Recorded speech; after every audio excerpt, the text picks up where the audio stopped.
Hello ફૂડી friends, કૃષ્ણાકા kitchen ખજાનામાં તમારું સ્વાગત છે। આજે આપણે બનાવીશું તાંદલજાની ખાટી મીઠી ભાજી। જો તમને મારા વિડીયોઝ પસંદ આવતા હોય તો લાઈક કરો, શેર કરો અને સબસ્ક્રાઈબ કરો।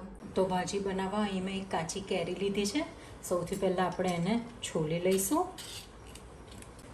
હવે એને કટ કરીશું,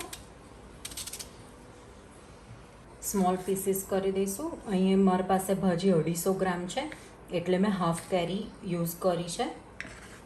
કેરી કટ થઈને રેડી છે। વઘાર કરીએ। પેનમાં 2 to 3 ટેબલસ્પૂન જેટલું ઓઇલ લઈશું। તેલ ગરમ થાય એટલે અંદર લઈશું જીરું।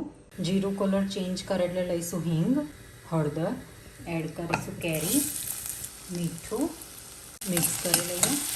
હવે કેરીને ધીમા તાપે ઢાંકીને ચડવા દઈશું। 3 થી 5 મિનિટ થઈ ગઈ છે। આપણે કેરીને ચેક કરી લઈએ। સરસ ચડી ગઈ છે। મસાલા કરી દઈશું। લાલ મરચું, જીરું મિક્સ કરી દઈએ। હવે એડ કરીશું ભાજી, મિક્સ કરી દઈએ। તમે તાંદલજા સાથે કાચી કેરીનું કોમ્બિનેશન કરીને ભાજી રેડી કરી જોજો, ખૂબ જ ટેસ્ટી લાગશે। ઢાંકીને હવે ભાજીને ચડવા દઈશું। ચેક કરી લઈએ આપણે। ભાજી સરસ ચડી ગઈ છે।